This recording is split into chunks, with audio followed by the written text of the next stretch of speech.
तो आज हम डिस्कस करेंगे जो हमारे यहाँ के स्टूडेंट्स हैं, ज़्यादातर लोगों का एक कॉमन क्वेरी रहा है वो ये है कि सर जो कुछ हम पढ़ते हैं, हम लोग इतनी सारी लैंग्वेजेस पढ़ रहे हैं। फॉर एग्जांपल अगर मैं फुल स्टैक की बात कर रहा हूँ तो मैंने HTML, CSS, bootstrap, jQuery, JavaScript as well as Java, फिर एडवांस जावा, फिर हम लोग हाइबरनेट, फिर स्प्रिंग, ये सारी जो चीजें सीखते हैं हम लोग, ये सारी की सारी चीजें जैसे जैसे हम आगे बढ़ते हैं पुरानी चीजें भूलते जाते हैं, नई चीजें हम लोग सीखते जाते हैं, पुरानी चीजें भूलते जाते हैं। इसका सबसे बड़ा जो सोल्यूशन है मेरे हिसाब से, जो मैंने रियलाइज किया है जो होना चाहिए, कि पहली चीज तो आप ये भूल जाइए कि आप जो चीजें भूल रहे हो कभी भूलोगे नहीं।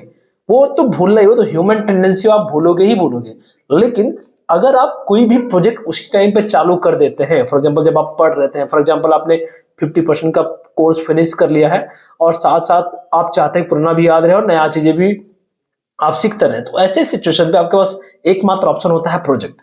आप कोई भी एक अपने मन से कोई प्रोजेक्ट सेलेक्ट करिए, उस पे ब्रॉड लेवल पे सोचिए, उसके डिजाइनिंग पे काम करते रहिए, साइड में पर डे का 1 आवर या 2 आवर आप उस पर टाइम दीजिए, एक प्रोजेक्ट भी बनता जाएगा आपका। साथ साथ पुरानी जितनी भी चीजें आपने पढ़ी होंगी वो सब यूज होते जाएंगे और नई चीजें जो आप सीख रहे हैं वो भी उसमें इंप्लीमेंट करते रहिए। ये सबसे बेहतर तरीका होगा आपको पुरानी चीजें याद रखने के लिए।